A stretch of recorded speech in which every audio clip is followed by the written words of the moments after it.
বুমরা নাকি একজন দারুণ ফুটবলার। বুমরার খেলার ভক্ত রামচরণ। ফুটবলের উন্নতি করেছেন বুমরার মতো খেলোয়াড়রা, এমন মন্তব্য করেছেন ভারতীয় অভিনেতা রামচরণ। এই সুপারস্টারের বক্তব্য সামাজিক যোগাযোগ মাধ্যমে ভাইরাল হলে ট্রোলের শিকার হন বুমরা এবং রামচরণ দুজনেই। কেননা ভুল করে বুমরাকে ফুটবলার ভেবেছেন তিনি। আর অন্যদিকে 100-র বেশি করে রান দিয়ে এক একটি উইকেট পেয়েছেন বুমরা, গড়েছেন লজ্জাজনক রেকর্ড। আরও থাকছে প্রতিবেদনে। ভারতীয় সিনেমার জনপ্রিয় অভিনেতা রামচরণ আবারও আলোচনায়, তবে এবার কোনো সিনেমা নয়, বরং ভারতীয় পেসার জসপ্রীত বুমরাকে নিয়ে বলা এক মন্তব্যের কারণে সামাজিক যোগাযোগ মাধ্যমে রীতিমতো ট্রলের শিকার হয়েছেন তিনি।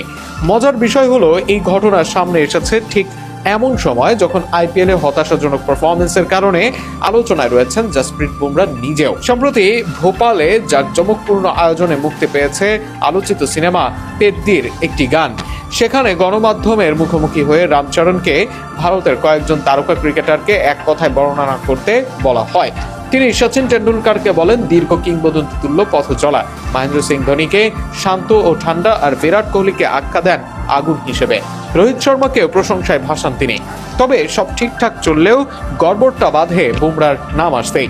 তাকে বর্ণনা করতে গিয়ে রামচরণ বলে বসেন, তিনি দারুণ ফুটবলার, আমি তার ফুটবলের ভক্ত। মুহূর্তেই উপস্থিত সবাই কিছুটা অবাক হয়ে যান, কারণ বিশ্বের অন্যতম সেরা ফাস্ট বোলারকে ভুল করে ফুটবলার বলে ফেলেছেন অভিনেতা। ভিডিওটি সামাজিক যোগাযোগ মাধ্যমে ছড়িয়ে পড়তে সময় লাগেনি। নেটিজেনরা বিষয়টি নিয়ে শুরু করেন হাস্যরস, তৈরি হয় অসংখ্য মিম। পরে ভুল বুঝতে পেরে এক্সে প্রকাশ্যে ক্ষমা চান রামচরণ। তিনি জানান, ভিড় আর উত্তেজনার মাঝে এটি নিছক মানবিক ভুল ছিল।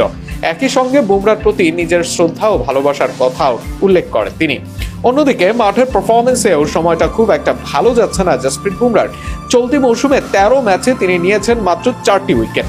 টি-20-র মতো ব্যাটার বান্ধব ফরম্যাটে তার ইকোনমি খুব খারাপ না হলেও উইকেট টিকায় ব্যর্থতা তৈরি করেছে বড় সমালোচনা। এমনকি 100-র বেশি বোলিং গড় নিয়ে টি-20 ইতিহাসে বিব্রতকর এক রেকর্ড গড়েছেন এই ভারতীয় পেসার।